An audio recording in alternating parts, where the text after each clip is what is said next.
Para po sa pagsisimula ng ating pong gawain ngayong gabi, tayo po'y umawit at magpahanda ng ating pong mga puso sa pagsamba sa ating pong Panginoon. Lord God, prepare our hearts for our mag-worship ngayong pong gabi. Hallelujah. Lord, prepare me to be a sanctuary.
Word of God ngayon pong gabi. Bless po pong bawat isa na narito at maging ang iyong pong anak na gagamitin sa pag-share ng message, Panginoon, ang wisdom, ang knowledge ay ibuso po sa Kanya at ang kalakasan, Panginoon, ay pagkaloob po sa Kanya, Panginoon. Ikaw po ang mapupurihan ngayon pong gabi hanggang sa matapos po ang aming pong gawain.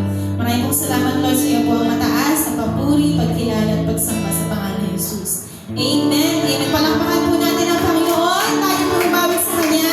Tunay po na mabuti ang ating Diyos na buhay. How good it is to give thanks to our God, to give thanks to Him, to glorify His name.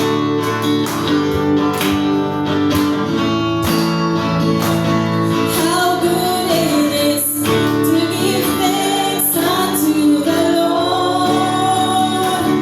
How good it is to give thanks unto our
Truly it is to bless your holy name, and Panginoon, we are safe in your hands. Patuloy po tayong magpuri, pagsabit ng mga worship sa ating pong Panginoon.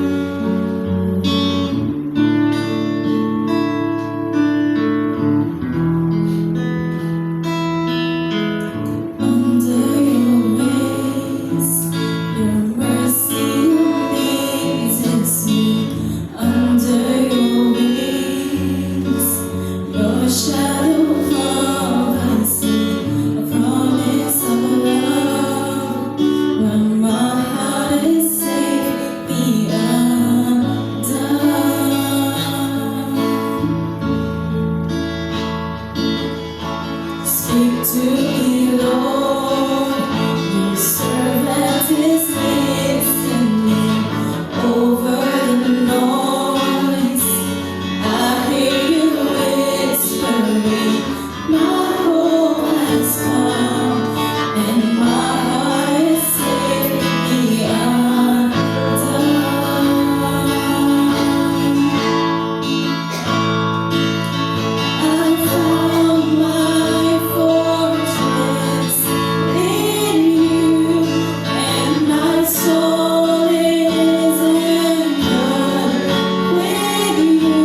Sa pangalan ng aming pong Panginoong Jesus, lahat po ng anak ng Diyos magsabi.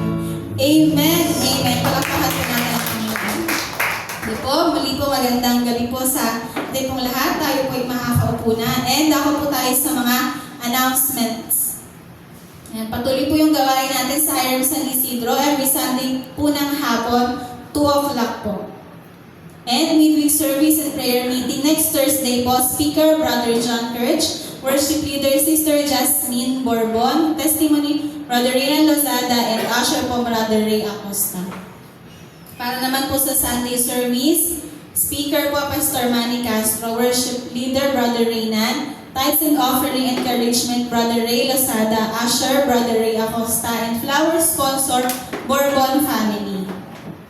And ang ating pong Dawn Watch Prayer Gathering, gaganapin po ito February 22, Saturday po ito at 5 o'clock a.m. And may gawain din po sa Sabado sa Aita Community po.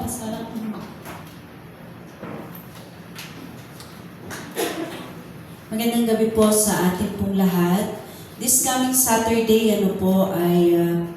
makasama po natin si Brother Jerome Bentinilla. Ito po ay isa sa mga singer po ng LAM NCR1 at siya rin po ay isa sa anchor ng, tinanong ko ako ano sa Estrenta pala yung kanyang yung kanya pong programa at ito po ay under po na ABS-CBN. Pasensya na po yung aking boses sa hindi kagagaling lang namin sa sakit ni Pastor. Nauna si Pastor, then ako naman. Kahapon nga po, hindi ako nakapasok. But then, nagpapasalamat po tayo sa Panginoon kasi nung kami po ay nagpa-practice nung linggo, ay inabot nga po kami na siguro magto-12 na rin kami nakauwi nung linggo. Tapos, Lunes, maagang gising, pasok. Yun po, nag-ano po siya, dahil parang nag-groupings po kami, and yung parang sharing, kasi ang inaano po natin yung sa LAM po na NCR1 ay yung bonding, tapos po yung magpalakasan sa isa't isa. Not only yung kanilang mga talent ay mailabas, pero most especially yung pong yung samahan. Kasi yun po yung pinaka-importante. Lalo na ngayon may mga bagong singer, may mga bago pong musician na talagang passing the torch. Kumbaga, yan po yung mga susunod na henerasyon. Kasi kami, sila Sister Lisa, Brother Arman, si Pastor, ako. Bumaback up na lang po kami when it comes sa pagkanta. But then gusto po natin na yung mga singer po talaga ay makilala. And I hope na yung Montalban din, kasi wala kaming ma-represent sa Montalban. So I think, ang Montalban naman, marami naman singer dito, Kailangan lang na exposure. Oo, exposure lang.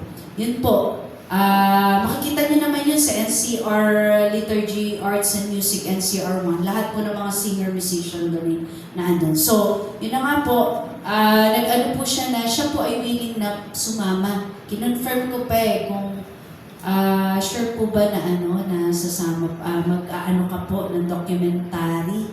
Kasi ang niya, term na documentary maaari ito ay ipalabas, Kasi, parang nagulat siya, may Aita pala sa Montalban.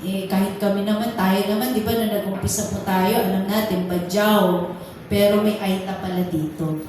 So, yun, nakita po niya. And yung mga ginawang clip ni Ate Pat, nakatulong. Iyon sinasabi ko malaking bagay yung mga documentation po natin. Kasi once na may nanghingi po na taga-ibang church or the other, katulad yan, sa TV, na pala yun, sa Estrenta, mabibigyan natin agad ng copy, kaya agad niyang yun Yung ginawa po lahat ni Patricia, yun din ang sinabit ko kay Kuya Jerome, kasi papakita niya siguro yun sa kanyang mga bossing. So, yun, gusto po niyang makita sa Sabado. Sabi ko, tignan mo, obserbahan mo kung ano yung mga pamumuhay ng mga tao ron and yung kanilang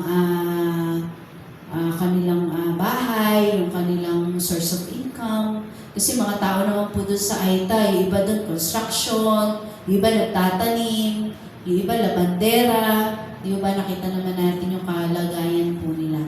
And we pray that yun po, sabi ko nga kay Kuya Jerome, na wala naman talagang budget tong mission na to. Pero by God's grace ay nagpapatuloy dahil dun sa mga taong ginagamit ng Panginoon. And right now, sabi ko nga, nag-aano po kami ng mga sponsor. And hopefully, makatulong itong documentary po niya to... pero syempre, huwag po natin asahan agad yun. Ano? Kaya nga po, rin po ako, nag-post ako to help us, help yung natin mission, na magtuloy-tuloy yung resources po natin. Kasi pag nabawasan, katulad ngayon, magbibigay po tayo ng pampaluto para sa Sabado, di ba? So, hindi ko alam kung magkano gagastusin. Ang pera na lang po sa bangko ay 3,000, no? So, nag-withdraw pa tayo. Hindi, pero parang 2,000 na lang yung pera. So, hindi natin pwedeng i-pull out lahat yun. So, kailangan may ipapasok po tayo. So, yun po, pakisama po sa prayer. And hopefully, ito pong documentary ni Kuya Jerome ay makatulong po. And of course, yung pong inyo pong mga sponsor na ipapasok po sa ating pong Aita Mission ay malaking tulong. Wala namang amount na nakalagay dun sa letter eh. Any amount, basta manggaling sa puso nila. Yan naman ay di naman po manggagaling sa church, di naman po manggagaling sa amin, sa akin, sa pastor. Yan po ay ibibigay natin lahat sa mga bata po at mga nanay po roon. Kaya salamat po sa Panginoon. Ang prayer ko lang, tuloy-tuloy lang yung mission, consistently. Kasi sabi ng Panginoon, may urgency na tayo eh. Kumbaga, urgent na po yung... Katulad po ng linggo, dami pong attend sa service. Ilan po ba yun? Nasaan po yung listahan, Ate Judith? Pakibigay na po kay Ate Susan.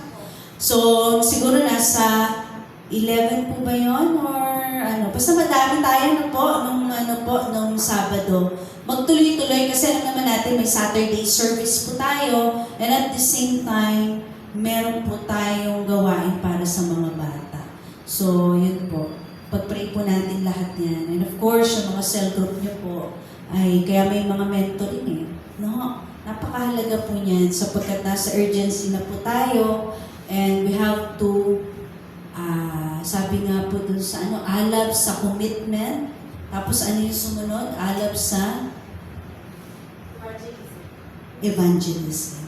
So, yun po, application lang talaga yung kailangan po para buhay yung salita po ng Panginoon. Amen. Purihin po ang Diyos.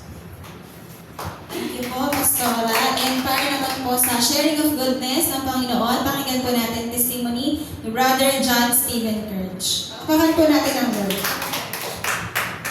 Okay, para sa testimony ngayong gabi, pinapasalamatan ko Panginoon sa aking buhay dahil patuloy na hindi niya ako pinapabayaan na hindi nagkakasakit, and also pinapasalamat ko sa Panginoon dahil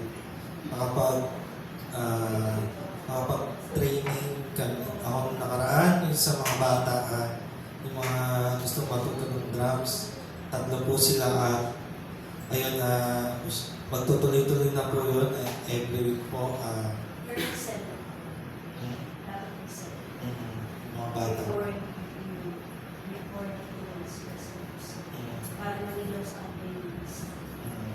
Ayun po, ayun yung pinapasalamat ko sa Panginoon kasi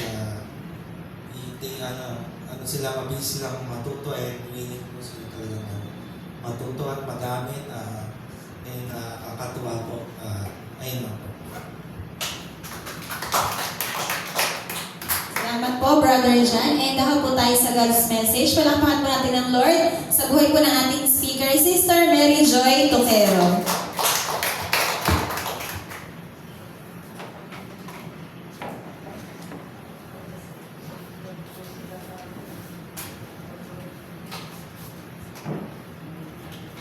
Mapagpalang gabi po sa ating lahat.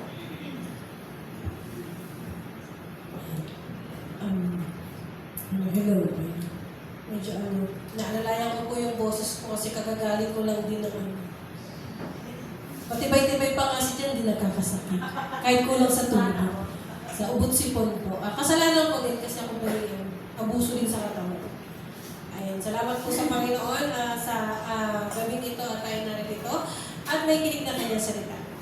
Ayan, sige po, sa paumpisa po, kumusta tayo lahat? Kumusta po kayo? Kumusta inyo po yung katabi nyo?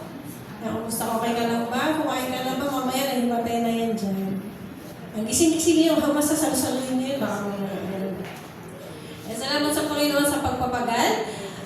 Sige po, tayo po ay tumayo sa pag-aaral ng salita ng ating Panginoon. Makibukas po kayo sa akin sa aklat ng mga taga-Pilipos. Chapter 1, verses 1 to 8. Yan, chapter 1, verses 1 to 8. Sige po. Hanggang chapter 4 po tayo po kayo magdala. Sige po, chapter 1, verse 1. Ang sabi dito, mula kina Pablo at Timoteo na mga lingkod ni Kristo Jesus, para sa mga taga-Pilipos na ang hinirang ng Diyos at sumasampalataya kay Kristo Jesus, gayon din sa mga tagapangasiwa at mga tagapaglingkod, sumayin niyo nawa kagandang loob at kapayapaan ng Diyos sa ating Ama at ng Panginoong Jesucristo. Nagpapasalamat ako sa aking Diyos tuwing naaalala ko kayo. Ako'y nagagalak tuwing ako'y nananalangin para sa inyong lahat dahil sa inyong pakikiisa sa pagpapalaganap ng magandang balita tungkol kay Kristo. Mula nang ito'y inyong tanggapin hanggang sa kasulukuyan. Verse 6, natitiyak ko ang mabuting gawain pinasimulan sa inyo ng Diyos ay kanyang lulubusin hanggang sa araw ni Jesucristo. Verse 7, kayong laging nasa aking puso, kaya dapat lang napahalagahan ko kayo ng ganito. Magkasama tayong tumanggap ng pagpapala ng Diyos noon pa man nang ako'y malayang nagtatanggol at nagpapalaganap ng magandang balita na kahit ngayong ako'y nakabilanggo. Verse 8, saksi ko ang Diyos na ang pananabik ko sa inyong lahat ay kagaya ng pagmamahal sa inyo ni Kristo Jesus. Tayo po'y panandali ang manalangin, Panginoon ko. Purihin ka, Panginoon. Purihin ka. Maraming salamat, Panginoon ko, sa pagpapala ng buhay, sa pag-iingat, Panginoon ko. At Lord, sa araw-araw, Lord, na kami nakakasama ang aming mga pamilya, nakakabasa ng iyong salita. Panginoon, salamat. At nawa, sa pagkakataong ito, Panginoon, magamit namin ang aming buhay, magsaboy yung salita, kumilos, Panginoon ko. At Lord, ito po yung aming maalaala. Patuloy mong itubid ang aming puso, Panginoon, at turuan, Lord, ng mga bagay na dapat gawin na isang mananampalataya. Maraming salamat po sa pangalan ng aming Panginoong Yesus. Amen. Amen. Ayan, i-share ko lang po itong mga taga-Pilipos. So, mamaiksi lang, ang taga-Pilipos ay nasa chapter 1, chapter 4. So, ang natutuwa kasi ako, pangalawang ikot ko na dito sa pagde-devotion sa mga taga-Pilipos. Nakakatuwa kasi yung katangian nila. Pag binaybay po kasi natin yung taga-Pilipos, di ba, Pilipos, Colossians, Galatians, Ephesians. Yung Pilipos kasi, parang ito yung taong ang tiwala ng Apostol Pablo ay maalang pagtitiwala niya. Tiwalang-tiwala siya, naniniwala siya na magagawa ng mga taga-Pilipos yung mga bagay na kahit wala siya, dahil nga po ang mga akal ng mga taga-Pilipos ay isinunod niya noong siya ay nakabilang. Yan, so, babasa po ito sa verse 7. Tapos, ito kasi mga taga-Pilipos, ito po ay unang church na naitayo ni Apostol Pablo sa Europa. So, ang mga ano bang meron ang mga taga-Pilipos kung bakit grabe ang pagtitiwala ng Apostol Pablo, tapos yung kagalakan niya. Kasi kung babaybayin niya ang Pilipos, mababasa niyo po natin ng paulit-ulit na labis sa aking kagalakan. Ako'y masaya, ako'y nagagalak. So gano'n, napakaganda. So ano bang meron ang mga taga-Pilipos? Ayan. At atin nga po itong hati-hati sa tatlo, hindi ko na po na ilagay. Ito po ay walang title. So nag-iisip ako ng title. Ano bang title? Mga taga-Pilipos, ganyan. Tayo naman mamaya-maya, papalitan natin yung mga taga-Ayer naman. Pag nalaman natin kung ano nga ba ang pamumuhay ng mga taga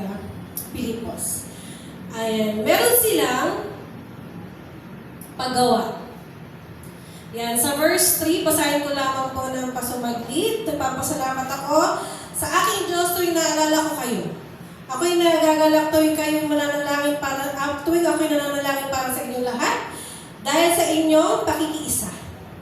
Sa pagpapalaganap ng mabuting balita tungkol kay Kristo. Paggawa. Meron sila nun. Kahit na hindi nila nakakasama ang Apostol Pablo, ang kanilang manggagawa sa kasalukuyan, nagpapatuloy sila, meron silang paggawa at labis nga po, pagpapasalamat. Hindi lang ito unang beses kung chapter 4 lang ito, 4 na chapter lang ito, pero pag binasa mo siya, parang hanggang-hanggaan ang loob ng Apostol Pablo dito sa mga taga-Pilipos. Kung ano nga ba ang meron sila. Una nga po ay ang paggawa.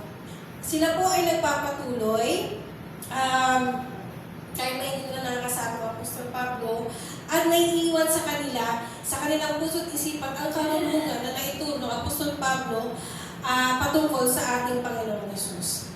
Kung paano sila patatatagin, kung paanong tamang i-handle yung mga pansariling hangarin, paano ba yun maitutuwid, para saan ba talaga yung mga pansariling hangarin, ano nga ba ito. Noong mga panahon si Apostol Pablo nga po, ay nakakulong, sila ay nagpapatuloy. Sa Pilipos, share ko lang po, Pilipos chapter 2 verse 12 to 13. Ayan, basahin po natin. Sinabi po dito, kaya nga mga minamahal, tulad ng inyong lubos buong pusong pagsunod noong ako'y kasama pa ninyo, lalo kayong maging masunurin ngayong ako'y malayo sa inyo. Pagsumagapang ninyong maging ganap ang inyong kaligtasan ng may lubusong paggalang at pag-ibig sa Diyos, sapagkat ang Diyos ang kumikilos sa inyong upang naisin at isagawa ang kanyang kalooban. Nagawa nila ang magpatuloy dahil sa kanilang pagsasapamuhay ng salita ng Diyos at ang buo nilang pananampalataya. Isang katangian ng paggawa isang katangian ng paggawa doon ay makikita natin sa Pilipos chapter 2 verse 19. Ito ay ng mga panahong basahin ko na lang yung umpisa. Nung umasa ko sa Panginoong Yesus na mapapapunta ko agad riyan sila Timoteo upang maipanatag ang aking loob kapag aking malaman mula sa kanya inyong kalagayan. Yan. Yung kapwa manggagawa ng ating Panginoong Yesus, ito kasi ay Panginoong Yesus, ng Apostol Pablo, sina Timoteo kung paano nga ipinagkatiwala niya sa mga taga-Pilipos na ito. Ipapadala ko sila sa inyo, sila ang inyong, syempre, ang Apostol Pablo ay nakakulong. Ang mga panahong iyon, tiwala siya sa mga taga-Pilipos na itong mga tao na ito ay maalagaan niya. Maasikaso, matutulungan, diba? Magiging katuwang. Ayan, ganun, kung mababasa natin ang chapter 19 pababa ito, medyo mahaba. Eto, at kayo rin ang nakakaalam ng katapatan ni Timoteo, kasama ko siya sa pangaral ng magandang balita ng isang anak ng kanyang ama. Kaya, binabalak kong papuntahin rin riyan pagkatapos kung matiyak maging ang kalagayan ko rito. Ito yung isa sa katangian na meron ang mga taga-Pilipos, katiwa-tiwala. Tulad ng ginagawa nating paghayo, ay nga po, yung kung paano ipinagkatiwala itong San Rafael, kung paano ipinagkatiwala itong San Isidro, ganun kasi yung pagtanggap ng mga taga-Pilipos.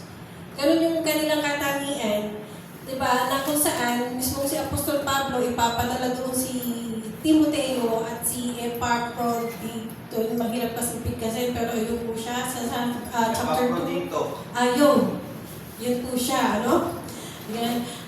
Yun yung mga katangian. Meron silang paggawa, may pagkukusa, may pagtitiwalang na buo ang Apostol Pablo sa kanila.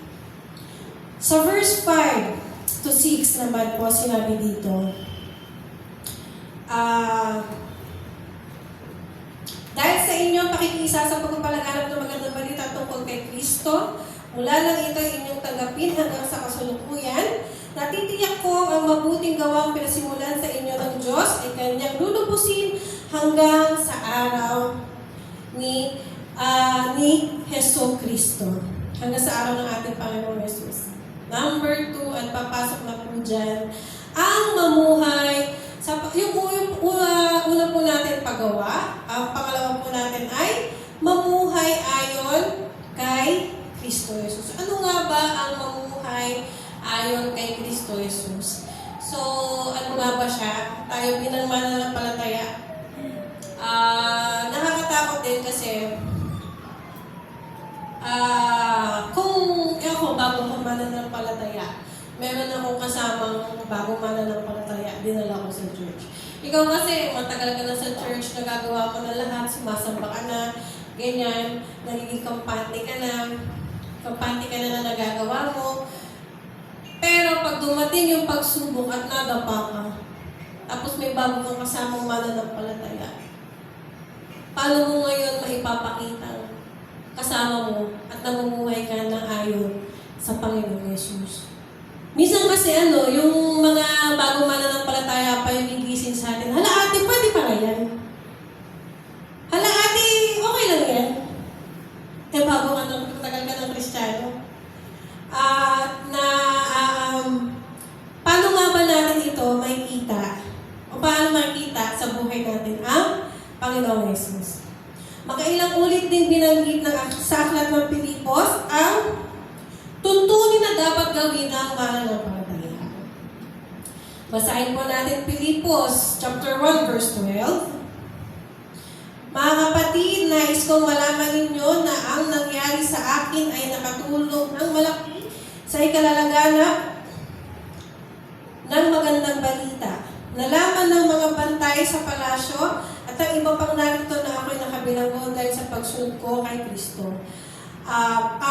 Basahin ko na po hanggang verse 14. At ang karamihan sa mga kapatid ay lalong tumibay sa kanilang pananalig sa Panginoon. Dahil sa aking pagkabilanggo, hindi lamang iyon lalo pang lumakas ang kanilang loob sa pangangaral ng salita ng Diyos. Higit sa lahat, ang Panginoon ay pinagkalooban ng Apostol Pablo ng grabing runong, wisdom, na kung saan ang Apostol Pablo, hinahangaan man siya ng nakararami, pero ayaw yun. Ito rin yung gusto ko sa katangian ng Apostol Pablo, ayaw niyang mapapapurihan siya. Ayaw niyang maging matunog ang pangalan niya. Kasi ano yung gusto niyang maging matunog? Ang gusto niyang maging matunog ay ang pangalan ng Panginoong Yesus. Lagi ang Panginoong Yesus at hindi para sa Kanya. Pilipos chapter 2, chapter 2 naman po tayo, verse 1 to 5. Kaya ngayamang mayroong kasiglahan ng buhay kay Kristo, mayroong kaaliwan ng pag-ibig, mayroong pakikiisa ng Espiritu Santo at mayroong kagandang loob at malasakit para sa isa't isa. Lubusin ninyo ang aking kagalakan, magkaroon kayo ng iisang kaisipan, magbuklod kayo sa iisang pag-ibig at magkaisa kayo sa puso't diwa. Huwag kayong gumawa ng anuman dahil sa pansariling layunin o pagyayabang. Sa halip bilang tanda ng pagpapakumbaba, ituring ninyong higit ang iba kaysa sa inyong mga sarili. Pagmalasakitan ninyo ang kapakanan ng iba at hindi lamang ang inyong sarili, na may magkaroon kayo ng kaisipang tulad ng kay Kristo Jesus. Ayan po. Ayun, magkaroon tayo ng kaisipan ng tulad kung paano ang Panginoong Jesus hinubad niya ang pagkapanginoon niya. Nagministeryo naglakad bilang normal na tao, nagbahagi ng kaligtasan. Kung paano Diyos na siya pangalawa sa Diyos. Bugtong na anak. Pero hinubad niya yun, dinanggap niya, kaparusahan, nagawa ng tao, batay sa tao, pinako siya sa krus, at ang pagpako yun ang ating nating kaligtasan. Ang katangian ng pagpapakumbaba na pinakita ng ating Panginoong Jesus, ang kahubaran ng kanyang pagka-Diyos para sa ating lahat. So, ganun dapat, bilang mga Kristiyano, mauuna ang Panginoon at kahit hindi ka na. Kailangan ang maiiwan sa lahat, hindi ikaw ang Panginoon. Ang maaalala ng mga tao, hindi ikaw, hindi yung mga gawa mo, kundi ang Panginoon. Magtatanim sa kanilang puso ng salita, maitatanim at mapapupurihan nila ang ating Panginoon. Last na po ito sa Pilipos, chapter 2, medyo Pilipos po tayo kasi parang na-inspire ako, ay oo nga, bakit ba ang taga-Montalban ang mga taga-Pilipos kasi, napakasisipa, gano'n. Ang mga Pilipos, sila yung kumikilos kasi na-inspire ako kung paano pa talaga ang pag-ministeryo, kung paano nila ginagampanan ng kanilang tungkulin. Kasi malalaman mo yun, kung paano siya sinulatan ng Apostol Pablo, paano sinulat ng Apostol Pablo, mga aklat ng Pilipos. Tapos puro bang pasasalamat, ako'y nagagalak. Diba ganun yung sinasabi ng Apostol Pablo. Chapter 2, verse 6 to 11. Sige po. Ang sabi po rito, kahit taglay niya ang kalikasan, ito po yung patungkol sa ating Panginoong Jesus, kahit taglay niya ang kalikasan ng Diyos, hindi niya ipinagpilitang manatiling kapantay ng Diyos. Sa halip kusa niyang binitawan ang pagiging kapantay ng Diyos at namuhay na isang alipin ipinanganak bilang tao at ang siya'y maging tao, nagpakumbaba siya at naging masunurin hanggang kamatayan, maging ito man ay kamatayan sa krus. Dahil dito, siya'y lubusang itinaas ng Diyos at binigyan ng pangalan ng higit sa lahat ng pangalan. Sa gayon, sa pangalan ni Jesus ay luluhod, magpupuri ang lahat at nasa langit, nasa lupa at nasa ilalim ng lupa. At ang lahat ay maghahayag na si Jesucristo ay Panginoon sa ikaluluwalhati ng ating Ama. Makakatangian ng Panginoong Yesus upang paalalahanan din ang mga taga-Pilipos na mamuhay tulad ng Panginoong Yesus, mamuhay na tulad ng Panginoon, paulit-ulit.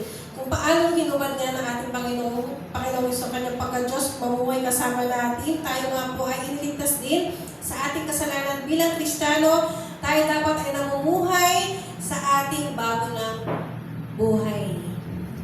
At, ayun nga, at mag-uumpisa ito kung paano ka mag-aalala sa buhay mo. Bakit mag-uumpisa sa pag-aalala? Paano ka ba nag-aalala?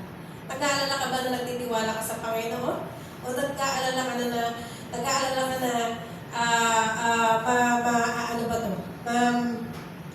ka na baka masusolusyon na ba ito baka? Remembering natin yung bumabagyo. Natutulog ang Panginoong Jesus.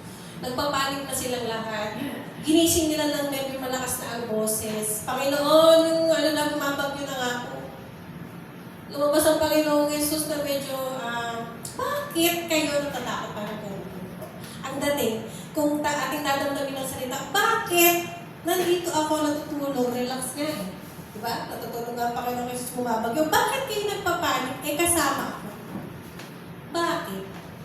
So, gano'n natin siya uumpisahan sa ating buhay. Paano ka ba nag-aalala para sa iyong buhay? Kristiyano ka na. Mamaya ang gumising pa sa'yo, ate, Christian ka ba?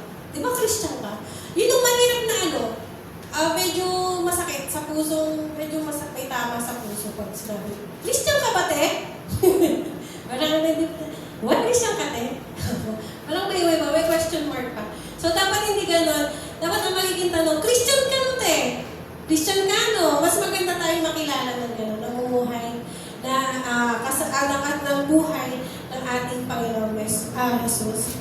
Ayan. Sa Colossians, medyo mahaba-haba po ito, no? Pero kasunod ito ng Pilipos at Colossians. Ito na ang huli sa pinakamahaba. Ayan. Medyo masarap mag-aral ng masarap magbasa ngayon. Nakaka-inspire.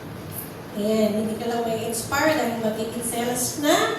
Ano ba yung nakaka-inspire sa puso natin ngayon? Yan, magpa-Valentine na, bibigyan ako. Ano ba yung inspiring? Saan ka ba nasasabit ngayon? Kung tinatamad ka sa pagbabasa ng salita ng Panginoong Jesus, tapos mga kapatid, pagkising yan, bakit ako tinatamad? Bakit ang haba naman ng message? Bakit ang dami namang verse? Hindi ka na na-excite. Wait lang. Check mo yung heart mo. Baka may something na dyan. Baka hindi na ang Panginoong Jesus ang nasa puso mo. Kung ikaw ay naboboring, nawawala ng gana. So, excuse ko lang to kasi meron pa tayong Colossians. Chapter 2, verse 6 to 10, ang sabi dito, yamang tinanggap, ito ay ang pamumuhay, di ba? Ng bagong buhay kasama ang Panginoong Jesus. Siyamang tinanggap pa ninyo si Kristo Jesus bilang Panginoon, mamuhay kayo ng may pakikipag-isa sa Kanya. Magpakatatag kayo at isalig ninyo sa Kanya ang inyong buhay.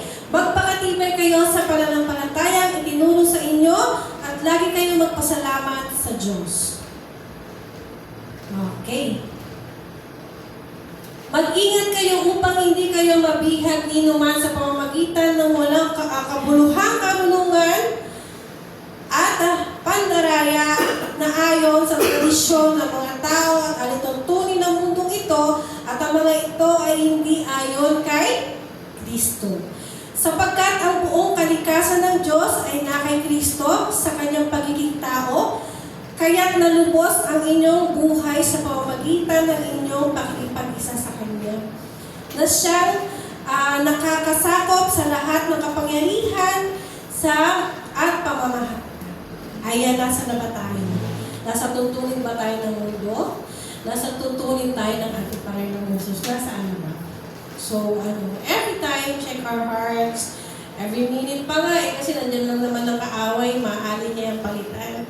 Pag tinatamad ka magbasa ng Bible, pag tinatamad ka parang inaanto ka na, bubuksan mo pa lang, inaanto ka na. Ba't kaya minsan ganon? So, maging vigilant. Yes. Maging mapagbantay tayo sa ating sarili kasi pinipigayan ng kaaway. Bakit? Kasi hindi niya hinahayaang mabasa mo itong napakahalagang detalye na kailangan mo sa buhay mo para maging matagal. Number 3, pangatlo na po. Ayan, mabuting anak ng Diyos. Ang una, ang mga taga-Pilipos ay may paggawa. Pangalawa, ang mga taga-Pilipos ay mamuhay ayon kay Kristo Jesus. At ang pangatlo, mabuting anak ng Diyos. Last na lang. So, chapter na tayo? Chapter 2 pa din, Pilipos. At chapter 4 lang siya kasi siksik na parang ang saya-saya ng puso ko nung binabasa ko ito na ang saya, pero nasasaktan ako kasi ang sisipag nito mga taga-Pilipos. Tapos ako dito, nagmumuk na. Nagmumuk mo, hindi mo umpisa ng cell group. Gano'n hindi mo mag-visitation Pero inspiring kasi itong mga taga-Pilipos na parang sasaya ka kapag ito yung nababasa.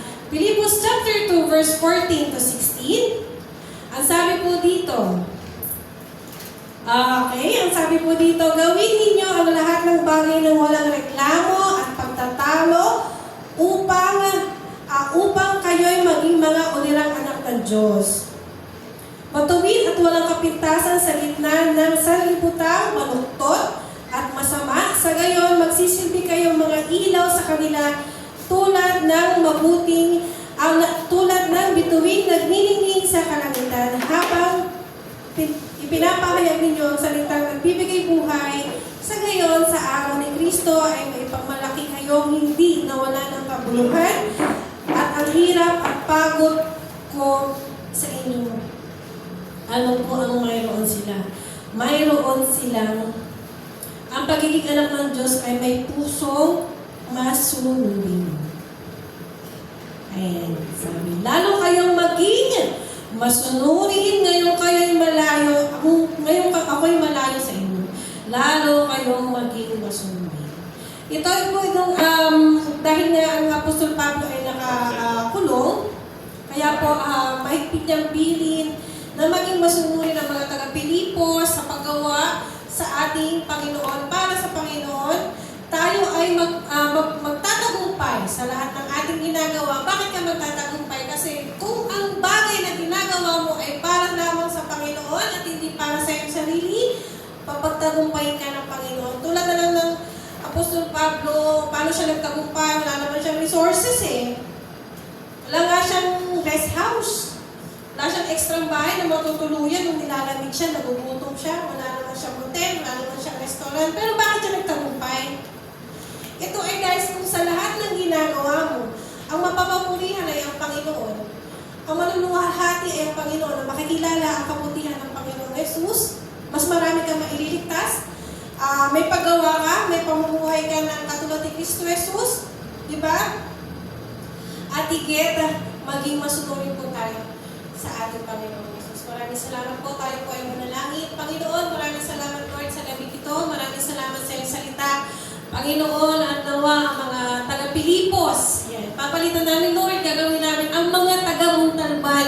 Kung paano kami ay kikilo sa hayo, Lord, papalaguin ang iyong bahay sambahan at higit sa lahat, ipapalaganap ang kaligtasan, Panginoon, at papapurihan ka, ipapakilala ang Panginoong Jesus sa mas nakakarami pa, simula sa mga bata hanggang sa mga matatanda, Panginoon. Patuloy kang pumilo sa aming puso, bigyan mo kami ng kasipagan, Panginoon. Iwaksin mo sa amin, Lord, ang pagkagalit. Iwaksin mo sa amin, Lord, ang pag-aalala. Iwaksin mo sa amin, Panginoon, ang lahat ng bagay kung bakit kami nag-aalala, Panginoon. Ipaalala mo, Panginoon, at ituwid ang aming puso, Panginoon, na kami Kristiyano, Panginoon, kami mananampalataya, at kami makikilala, Panginoon, sa aming paggawa sa iyo. At sa aming buhay, Panginoon, dinadalangin namin, Panginoon, na ikaw ang makilala, Panginoon. Mapapurihan, Panginoon. Hanggang sa pagdating, hanggang sa muling pagdating ng Panginoong Jesus. Maraming salamat po. Maraming salamat, purihin ka. Walang hanggang kapurihan, Panginoon. Purihin ka, Panginoon, sa pangalan ng aming Panginoong Jesus. Amen. Amen.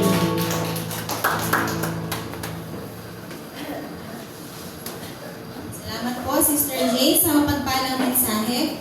Para po naman sa ating tithes and offerings, na po ay lilingkumin ng ating usher, Brother Boy Adriano.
Salamat po, Brother Boy. Tayo pong lahat ay tumayo para po sa pag-awit ng ating closing song.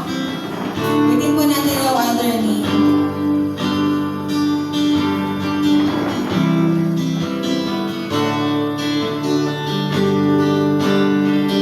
No other name but the name of Jesus. No other name but the name of the Lord. No other name but the name of Jesus. He's worthy of glory. He's worthy of honor. He's worthy of power and of praise. No other name but the name of Jesus. No other name but the name of the Lord. No other name but the name of Jesus. He's worthy of glory. He's worthy of honor. He's worthy of power and of praise. Benediction po ng ating pastor.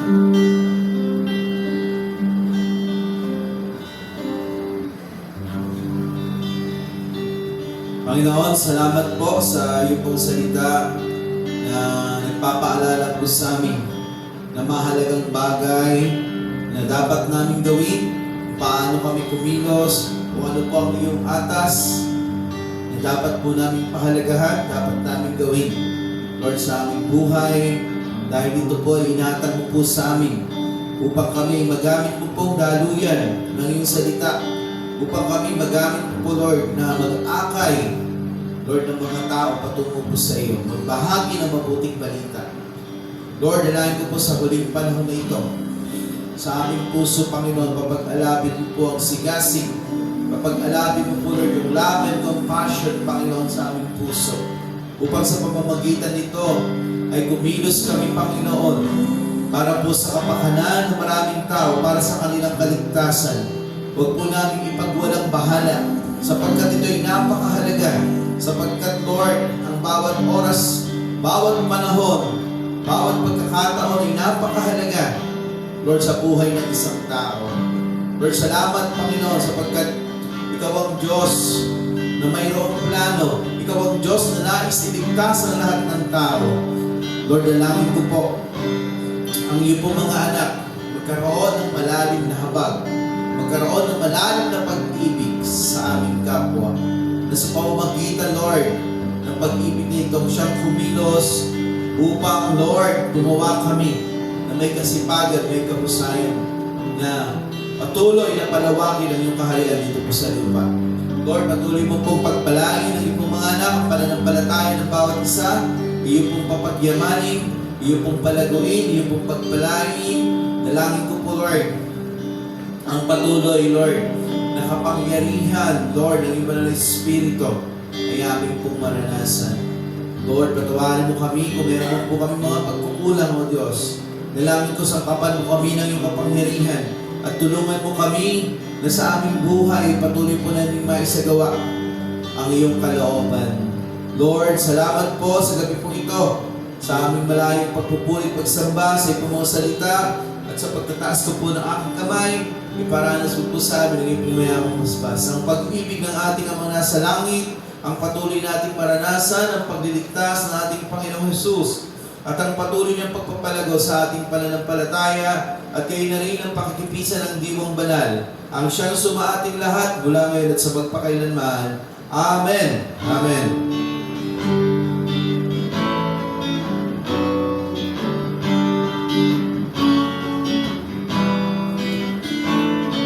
The Lord bless you and keep you.